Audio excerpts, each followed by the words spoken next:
Perkenalkan, nama saya Tazkia Zahra Anwar. Saya berasal dari Universitas Muhammadiyah Bandung dengan Fakultas Sosial dan Humaniora.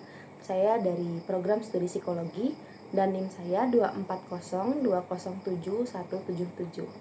Sebelum saya membahas banyak hal tentang apa itu psikologi, apa itu cabang-cabang psikologi, kalau kalian bertanya, ilmu psikologi itu ngaruh nggak sih ke kehidupan kita?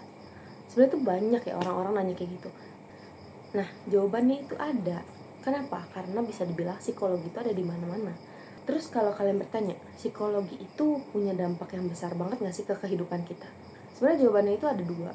Ada positif dan ada negatifnya.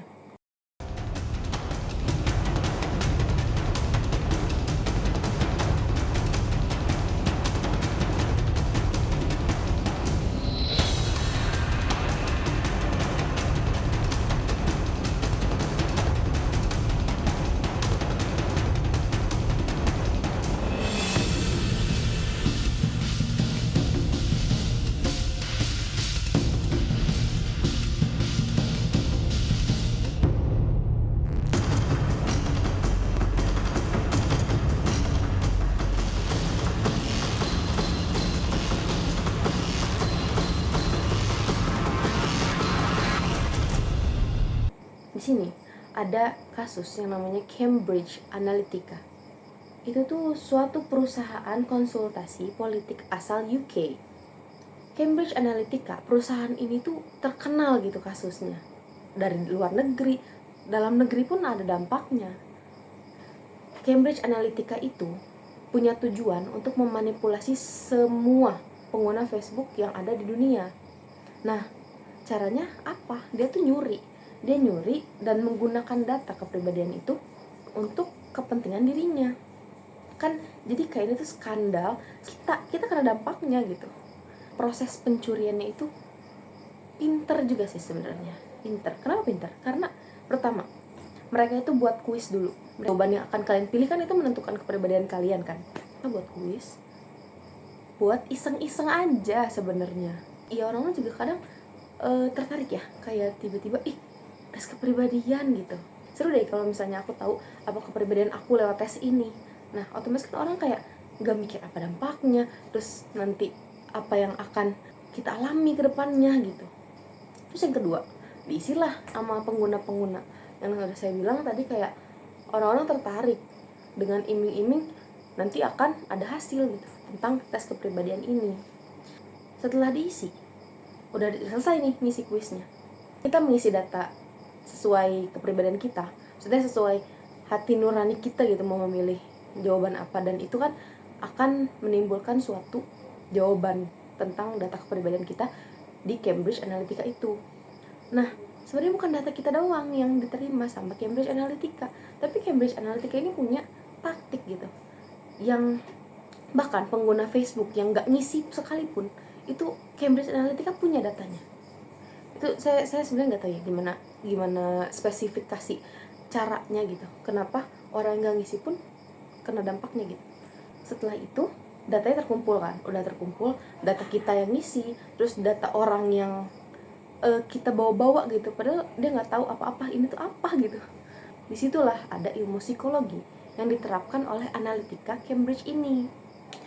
Nah, dari data tersebut mereka tuh buat profil psikologis dulu, kayak untuk nyari tahu, misal saya itu tipe iklan apa sih yang saya suka, terus orang-orang yang lain tuh itu tuh bakal ketahuan gitu. Oh, kalau saya tipe iklan yang saya suka tuh seperti ini. Nah, itu tuh Cambridge Analytica punya taktiknya. Jadi simpelnya gini, mereka itu buat iklan yang sesuai dengan kepribadian saya. Nah, untuk buat saya tertarik dengan iklan itu, dan iklan itu dibuat oleh Cambridge Analytica ini dalih untuk mendukung Donald Trump. Ini tuh Cambridge Analytica ini ada di tahun 2018. Nah, kan itu dia menang tuh. Tapi pengaruh dari iklan yang dia buat, dalih-dalih yang mereka buat, itu tuh sebenarnya Donald Trump tuh masih diragukan gitu atas kemenangannya, apa karena iklan yang dia buat, kayak manipulasi yang dia buat untuk kita, atau emang ada yang lain gitu. Jadi kayak masih dipertanyakan, ini tuh manipulasi yang dia buat itu berhasil apa enggak sih gitu. Tapi tetap aja dia tuh menang. Setelah membahas tentang Cambridge Analytica yang berkaitan dengan ilmu psikologi, yang dimana Cambridge Analytica itu kan bisa dibilang penyalahgunaan suatu informasi yang dimiliki oleh orang-orang yang harusnya dirahasiakan tentang psikologi. Kalian tuh pasti ada suatu pertanyaan, apa itu psikologi? Ada suatu ilmu psikologi dalam Cambridge Analytica, padahal kalian tuh belum tahu definisi dari psikologi itu apa. Sini saya akan menjelaskan tentang psikologi itu sendiri. Psikologi itu adalah ilmu pengetahuan yang mempelajari mental dan perilaku seseorang. Jadi gini, kalau mental itu yang merujuk kepada kepala kita. Kepala kita yang isinya tuh nggak kelihatan gitu. Maksudnya kayak apa yang kita pikirkan, terus apa yang kita rasakan, itu tuh nggak kelihatan. Ilmu psikologi itu mempelajari hal itu. Terus kalau tentang perilakunya, perilaku itu apa yang saya bisa lihat? Kayak kalian itu melihat saya sedang berbicara di depan kamera, kelihatan kan? Dan kalian tuh nggak tahu apa yang lagi saya rasakan. Nah itu bagian mentalnya. Terus kayak kalian tuh ngelihat teman kalian lagi makan, teman kalian lagi tidur, teman kalian lagi minum, pokoknya hal yang terlihat dengan mata kepala kita sendiri. Inti dari perilaku itu tuh orang-orang pasti akan ada pertanyaan, kenapa orang itu bisa ngelakuin seperti itu? Gimana kita belajar sesuatu yang akan menjadi ingatan kita gitu. Nah itu pertanyaan-pertanyaan yang sebenarnya tuh dijawab oleh psikologi ini. Nah pertanyaan yang kalian tanyakan itu kalian nggak perlu jadi psikolog atau ilmuwan psikolognya dulu. Psikolog sama ilmuwan psikolog itu berbeda. Jadi psikolog itu adalah seseorang yang melakukan praktisi untuk menyembuhkan suatu penyakit dalam diri klien, yang dimana psikolog itu mempunyai surat izin praktik psikolog, dan itu wajib, itu banyak persyaratannya. Nah itu psikolog itu kayak kalian tuh bertemu dengan klien, nah itu tuh psikolog melakukan suatu interaksi untuk menyembuhkan suatu penyakit, nah itu psikolog. Kalau ilmuwan psikologi itu pekerjaannya itu pengajaran atas psikologi, penelitian atas psikologi, mengobservasi dengan segala metode ilmiah yang mereka ketahui tanpa adanya praktisi ya. Itu ilmuwan psikologi. Itu kayak mereka tuh yaudah mereka langsung terjun ke lapangan. Misal gini, kalian itu punya teman yang tuh kayaknya maksa sama cowok yang kita bilang red flag. Nah dari red flag itu kita kan cuma bisa lihat label red flag itu kan kita cuma bisa lihat kayak, oh teman kita dicuekin, dia red flag. Oh teman kita dikasarin, dia red flag. Jadi apa yang kita lihat langsung gitu kan, kita melihat sesuatu yang akan menjadi label kita ke orang itu. Dalam ilmu psikologi itu kesimpulan abal-abal tuh nggak bisa, kayak observasi abal-abal tuh nggak bisa. Kayak kita menyimpulkan sesuatu dengan secara tergesa-gesa hanya karena penglihatan yang kita lihat secara langsung, terus kita menyimpulkan hal itu tuh gak bisa dalam psikologi. Kenapa? Karena dalam psikologi ini kita tuh harus punya cara untuk berpikir kritis. Berpikir kritis itu kemampuan untuk berpikir jelas dan rasional tentang apa yang kita percayai dan apa yang kita lakukan. Simpelnya gini, pendapat dan perilaku kita ini didukung dengan alasan yang jelas dan rasional. Kayak kita tuh membuat suatu pertanyaan yang banyak banget di otak kita. Kayak kita tuh cari tahu dulu yang di otak kita ini, kita tuh mencari tahu informasi yang kita dapat tuh benar gak ya. Kebenaran itu tuh sebenarnya bisa kita pikirkan secara matang gitu di otak. Misal cowok yang tadi kan kita bilang red flag. Nah sebelum kita memberikan label dia itu red flag, kita harus bertanya ke diri kita sendiri. Kayak kenapa kita bisa mikir kayak gitu? Bukti apa yang bisa menguatkan kalau dia itu emang red flag gitu. Jadi kayak harus mengumpulkan informasi-informasi dari pertanyaan yang kita buat sendiri.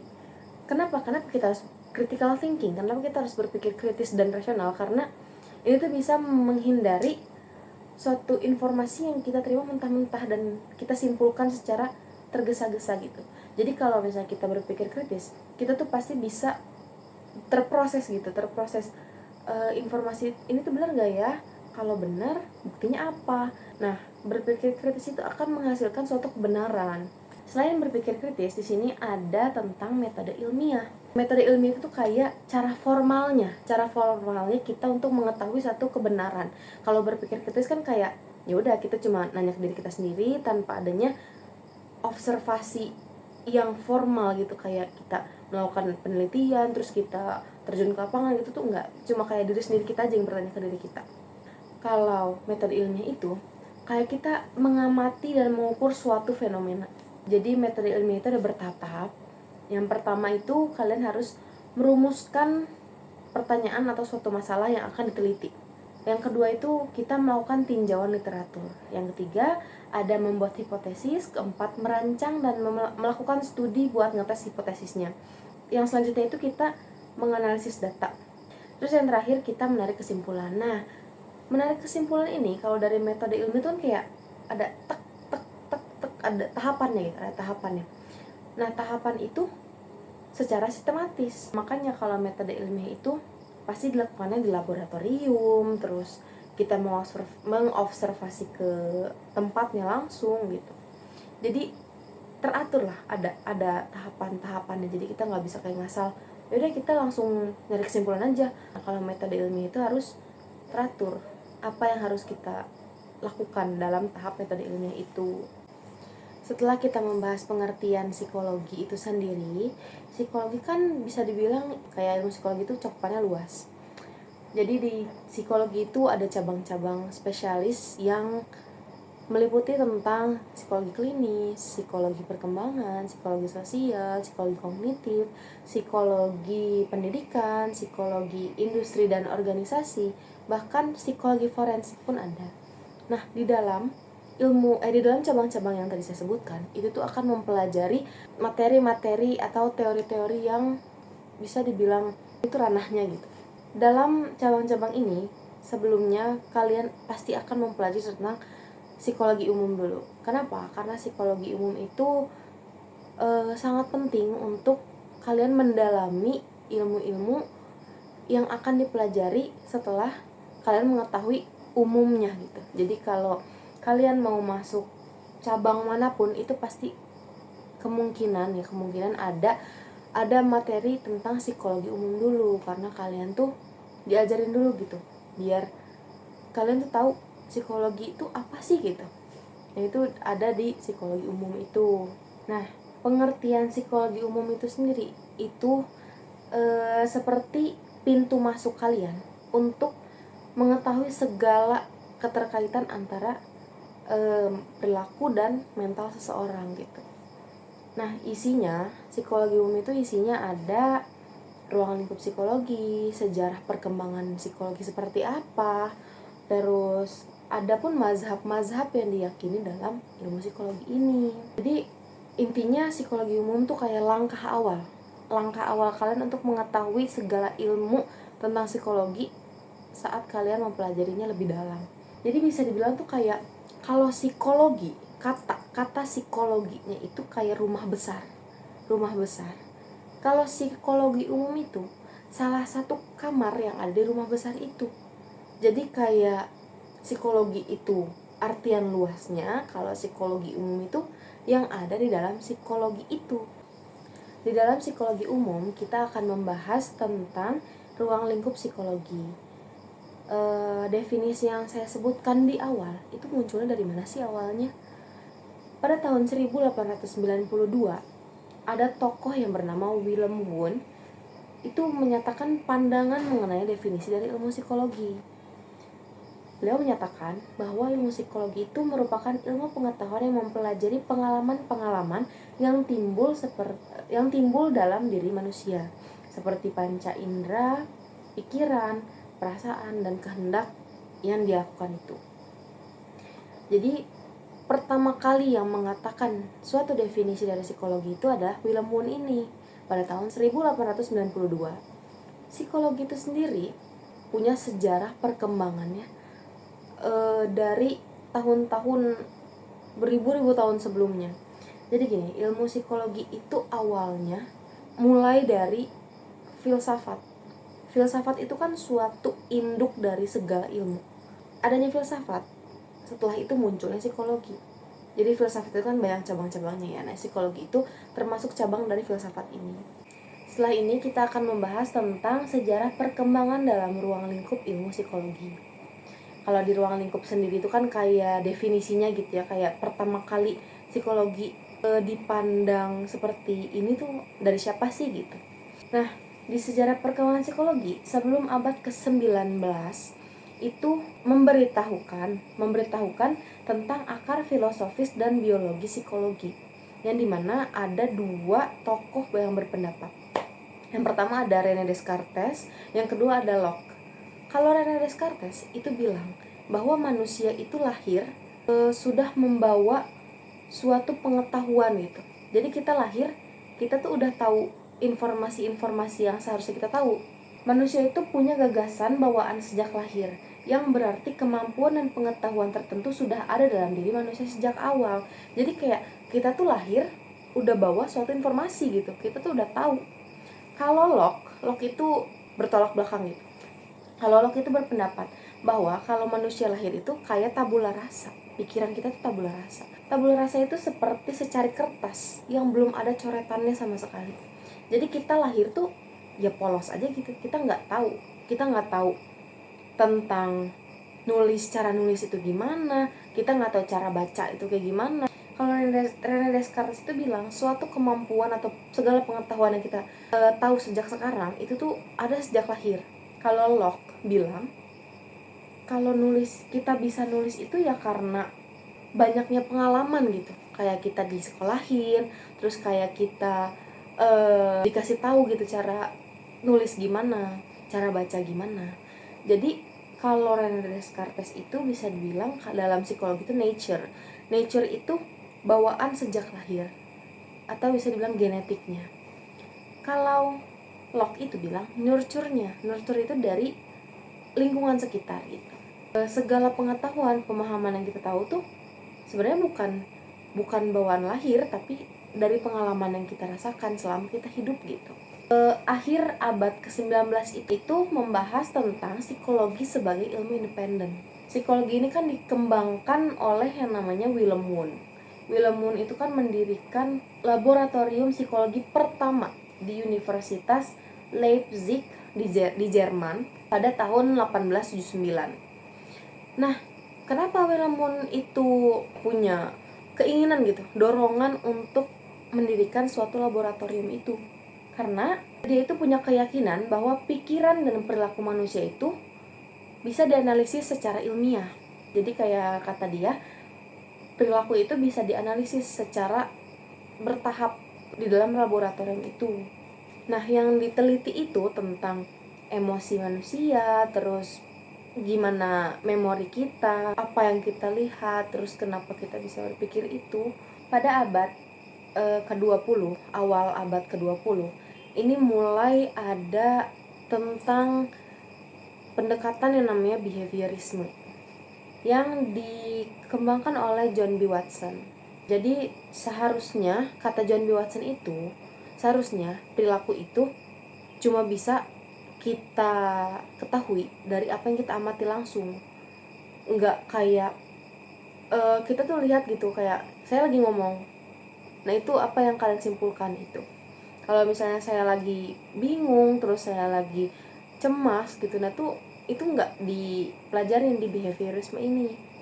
Terus kalau pertengahan abad ke-20 itu munculnya psikologi kognitif, yang dimana kata Herbert Simon dan Noam Chomsky, mereka tuh bilang katanya manusia itu bukan hanya merespon sesuatu, tapi mereka aktif gitu. Otak kita tuh aktif untuk mengolah suatu informasi.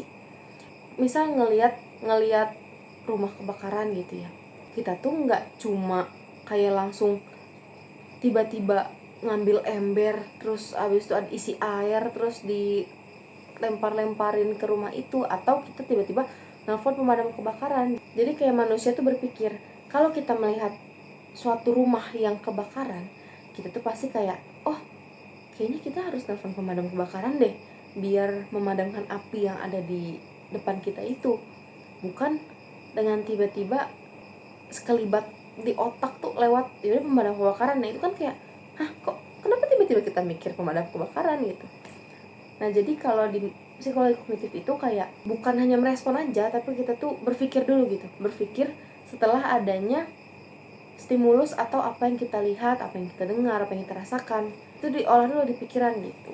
Setelah adanya kognitif ini mungkin di abad masih ke pertengahan abad 20 ya, itu ada perkembangan neuropsikologi dan psikologi modern, yang dimana ini tuh memahami struktur dan bagaimana struktur dan fungsi otak mempengaruhi perilaku. Jadi kayak pendekatan ini tuh membantu dan memahami gangguan mental seperti skizofrenia, depresi, gangguan kecemasan, terus perspektif neurologis yang lain gitu. Sedangkan kalau psikologi modern itu menggabungkan ilmu saraf teknologi dan ilmu sosial untuk memahami suatu perilaku manusia secara mendalam. Kalau perkembangan neuropsikologi atau perkembangan yang lainnya itu kan kayak ya udah gitu secara alami aja. Kalau misalnya psikologi modern itu kan mungkin udah masuknya teknologi-teknologi yang berkembang gitu ya, semakin berkembangnya zaman, semakin berkembangnya juga teknologi, itulah dimanfaatkan oleh ilmu psikologi ini. Setelah kita mengetahui tentang sejarah perkembangan psikologi itu apa, terus kayak di abad 19 tuh ada apa sih, di abad 20 ada apa sih dalam ilmu psikologi gitu kan sudah dibahas tadi. Nah setelah ini kita akan membahas mazhab dalam psikologi. Mazhab itu seperti keyakinan yang diyakini oleh ilmu psikologi ini. Nah, diantaranya ada behaviorisme, ada psikodinamika, ada kognitif, ada biologis, ada humanistik. Yang pertama ada behaviorisme. Behaviorisme itu, jadi perilaku manusia dan hewan dapat diamati dan diukur secara objektif. Semua perilaku dipelajari melalui interaksi dengan lingkungan, terutama proses stimulus atau pemicu, ada respon atau reaksi yang ditampilkan melalui pengalaman. Perilaku dapat dikendalikan, bisa dilatih, atau bahkan dihilangkan. Jadi gini penjelasannya. Perilaku manusia dan atau bahkan hewan itu tuh suatu hal yang langsung bisa diamati dan diukur melalui interaksi dengan lingkungan, yang dimana ini ada stimulus respon. Jadi contohnya gini, kalau stimulus itu bisa dibilang bel sekolah, respon itu kita melakukan apa setelah mendengar bel sekolah. Nah stimulus respon ini jadi kayak kalau misalnya ada bunyi bel, otomatis kita nyiapin buku-buku terus dimasukin ke tas, karena kita tahu kalau bel itu tanda pulang. Atau kita lagi belajar terus ada bunyi bel, terus kita tahu, dan guru pun pasti stop belajar karena itu tanda kalau kita bakal istirahat karena bel itu. Jadi bisa dibilang bel itu pemicunya. Kalau kita beres-beres terus masukin ke tas, itu tuh respon dari kitanya, reaksi kita setelah mendengar pemicu itu, yaitu bel itu. Nah perilaku, kalau di behaviorisme ini katanya perilaku itu bisa dikendalikan, bisa dilatih, ditingkatkan, dikurangi, atau bahkan dihilangkan. Nah, di behaviorisme itu ada prinsip dasarnya, yang dimana conditioning klasik, terus ada conditioning operan, terus ada penguatan positif dan negatif. Kalau pengkondisian klasik itu dimana suatu stimulus yang awalnya tuh netral gitu, terus dapat menghasilkan respon yang sama dengan stimulus alami setelah diasosiasikan berkali-kali. Jadi gini, yang awalnya kita anak SD kelas 1, dan kita tuh nggak tahu kalau bel itu ternyata tanda kita istirahat, tanda kita pulang. Terus setelah bertahun-tahun kita belajar di SD itu kan otomatis kita melakukan stimulus yang berkali-kali terus yang sama. Jadi kita tuh paham gitu kalau bel itu tuh tanda kita berhenti belajar sama kita tuh pulang. Itu tuh conditioning klasiknya. Jadi kayak sesuatu stimulus yang dilakukan secara berulang, secara alami gitu ya, secara alami. Terus itu tuh berkali-kali. Jadi nggak kayak cuma sehari ada bel, sehari enggak, terus nggak ada lagi gitu, itu enggak. Jadi kayak setiap hari ada bel, ada bel. Kita tuh paham bahwa itu tuh ada suatu reaksi yang harus kita tampilkan gitu. Terus kalau conditioning operan itu stimulus tadi itu diikuti dengan konsekuensi. Misal gini, conditioning operan itu kayak kalau misalnya anak SD atau kita lah ya, anak dewasa juga kayaknya bisa deh. Kita tuh belajar dengan giat, terus kita mendapatkan nilai yang bagus. Setelah itu orang tua kita ngasih hadiah. Nah, conditioning operan itu melibatkan penguatan atau hukuman. Jadi kalau misalnya kita belajar giat, nilai kita bagus, terus kita dapat hadiah, itu suatu penguatannya. Kalau misalnya kita nggak belajar, terus nilai kita jadinya jelek, anjlok, terus buruk gitu ya, terus kita dihukum sama orang tua kita karena kita tidak melakukan yang terbaik. Nah itu tuh termasuk conditioning operan. Itu tuh melibatkan konsekuensi dari respon yang kita keluarkan, dan respon ini muncul dari stimulus yang kita rasakan. Jadi kayak stimulusnya itu, saya tuh mendapatkan tugas dari dosen saya untuk membuat video pengajaran ini. Itu stimulusnya. Respon saya, itu saya akan melakukan apa yang ditugaskan dari dosen saya ini. Kayak, oh saya harus sesuai syarat nih gitu.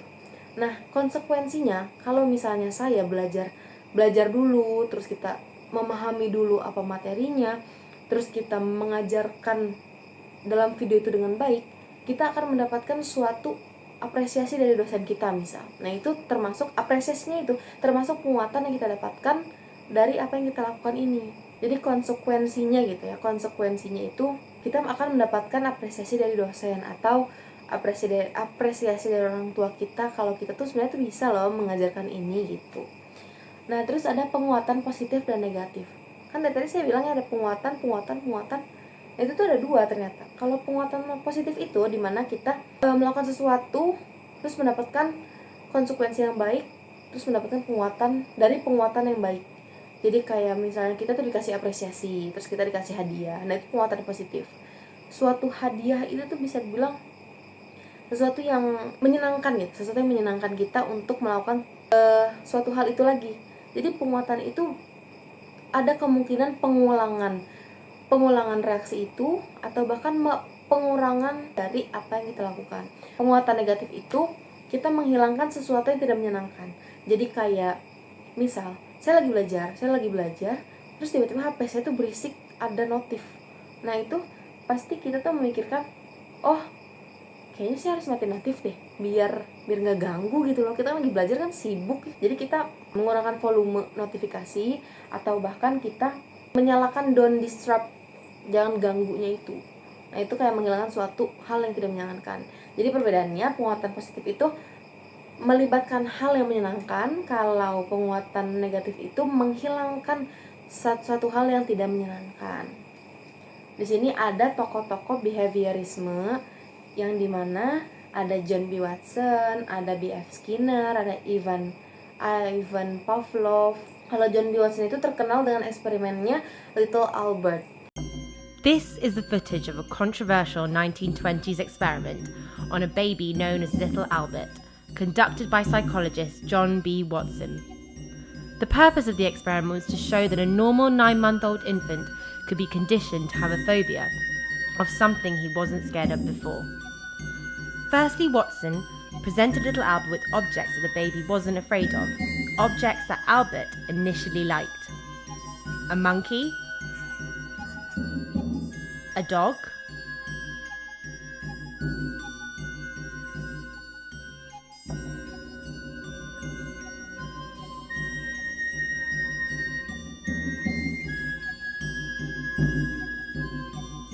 a rabbit,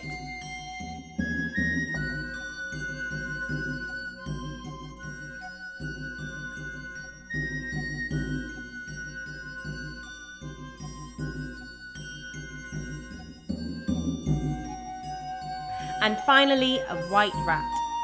Albert particularly liked the white rat. In all of these clips, notice Albert's positive reactions. Now in these clips is where the conditioning starts. Each time Albert tried to touch the white rat, a loud iron rod was struck that would upset him. Notice how Albert starts to cry when he tries to touch the rat. Albert was then shown a rabbit, but this time he immediately begins to cry and attempts to crawl away from it. He then has a negative reaction when a dog is brought in.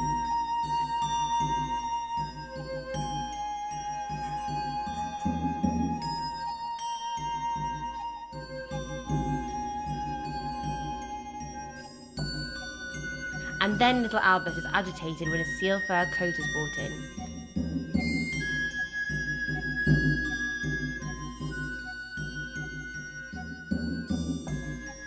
And then Watson wears a furry Santa Claus mask, which invokes an extremely negative response. Little Albert itu anak kecil kayak bayi, ya masih bayi. Dia tuh dijadikan eksperimen yang dimana dia tuh diberikan banyak hewan gitu. Ada anjing, ada kelinci, ada tikus. Nah, pas si Little Albert dikasih tikus ini, itu tuh ada suara dentuman kayak boom gitu. Jadi tikus nih, ada tikus, sekalian ada boom. Nah, otomatis si bayi ini kan, si Albert ini denger kalau misalnya ada tikus terus ada suara, jadi takut gitu. Nah, hal ini tuh dilakukan secara berulang-ulang. Nah, itu bisa dibilang kayak conditioning klasiknya gitu. Nah, jadi kecemasan dan ketakutan yang dihadapi oleh Little Albert itu karena stimulus yang stimulus yang terulang gitu. Dan responnya tuh sama, karena setelah ada tikus ada dentuman. Jadi Little Albert itu dijadikan eksperimen bagaimana ketakutan dapat dipelajari melalui asosiasi itu. Jadi kayak tikus bunyi, jadi dia takut. Terus ada B.F. Skinner. Kalau B.F. Skinner itu dari konsep yang ada yang namanya operan conditioning operan tadi. Dia tuh melalui reward dan punishment. Ya, jadi kayak yang tadi saya bilang gitu, kayak misal kita belajar giat, terus orang tua kita ngasih hadiah. Terus atau enggak kita tidak belajar, terus habis itu orang tua kita ngasih hukuman. Nah, itu yang dilakukan di teorinya B.F. Skinner.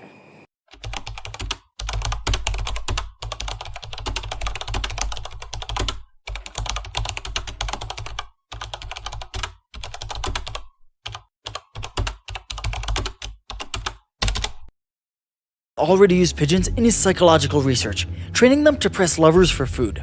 With their exceptional vision and unflappable behavior in chaotic conditions, pigeons were known for a missile fitted with the sought. When all three of them pecked, it was thought you could reliably aim the missile in that direction. As the pigeons pecked, cables attached to their heads would mechanically steer the missile until it finally reached its target. His baby in a box. The so-called box was actually a climate-controlled crib. Young psychologist B.F. Skinner had invented a combination bed and playpen to keep his daughter protected and comfortable. Filtered air and a removable base made it hygienic and healthy, so she never suffered a cold or infection. Temperature and humidity could be adjusted, and with no need of clothes or blankets, Deborah could exercise freely without risk of smothering. She was so content, she never cried. Public reaction to the air crib foreshadowed what was to happen with almost all of B.F. Skinner's ideas. Erected screens so that the dogs couldn't see what was going on. Before passing meat through the hatch, he introduced a stimulus that was totally unrelated to feeding. A ticking metronome.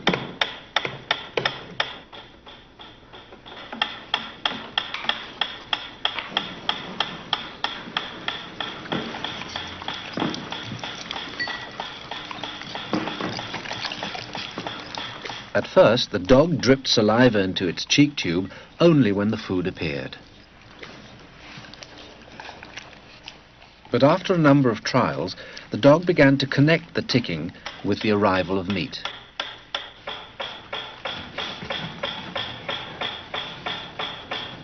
Soon, the sound alone made the dog drool. Eventually, the dog salivated as much to the ticking itself as it did originally to the presentation of food. Полная! Идите сюда. Что я говорил? He called this new response the conditioned reflex. Собака.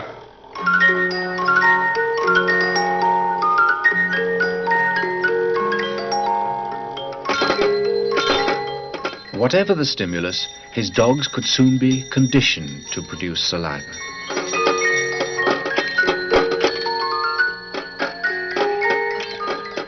Pavlov believed that he had discovered how animals learned, even in the wild.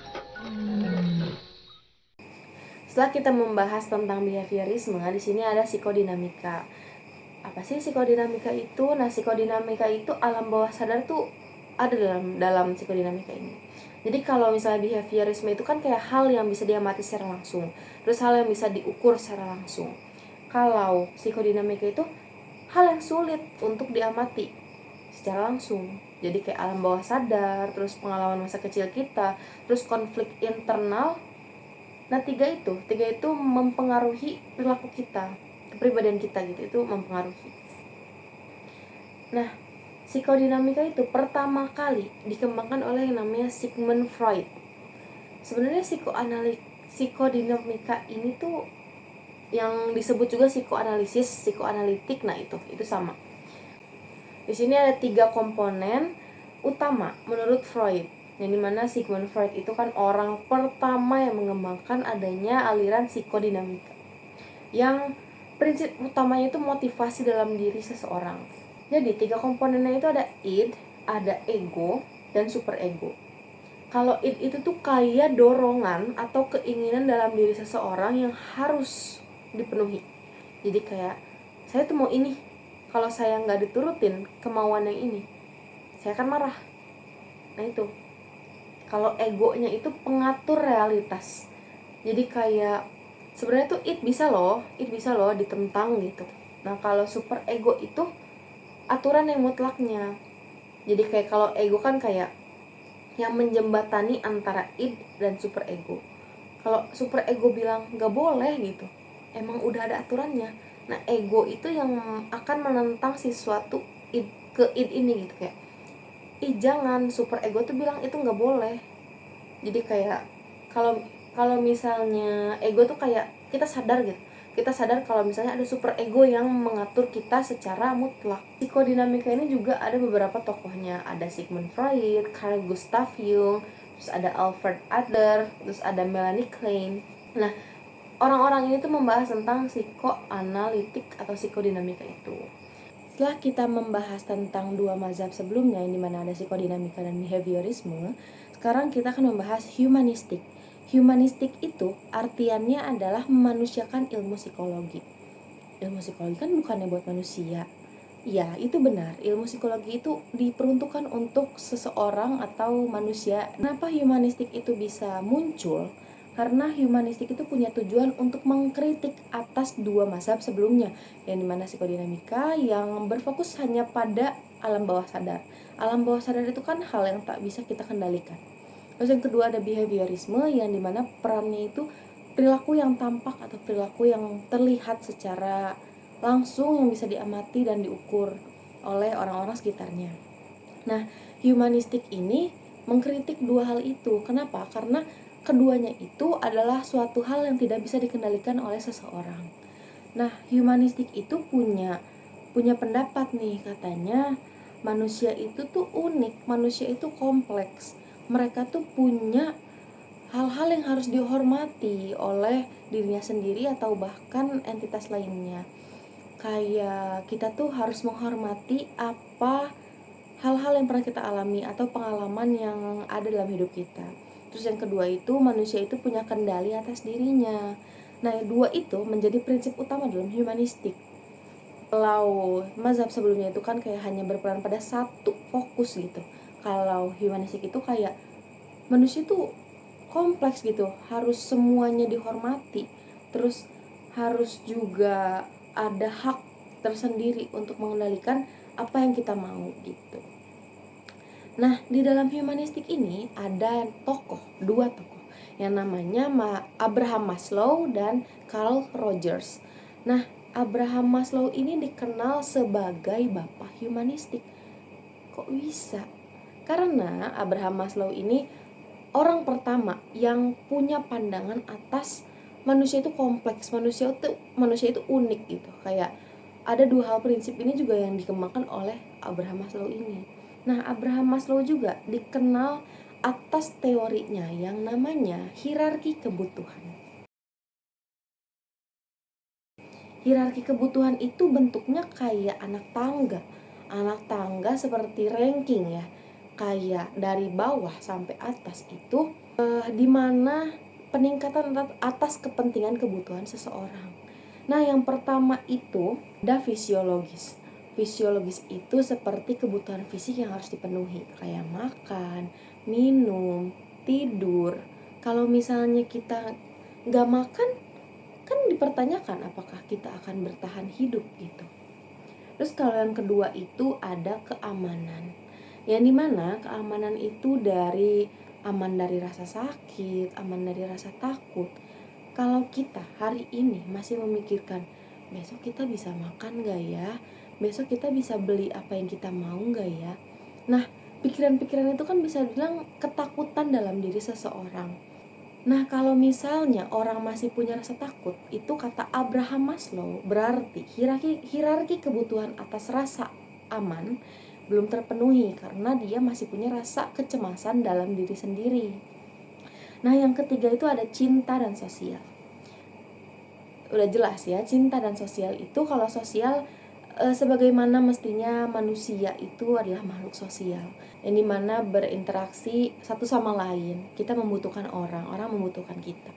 Kalau cinta itu ya kalian pasti tahu, kayak kita tuh butuh orang yang sayang sama kita, orang yang cinta sama kita, orang yang melindungi kita gitu.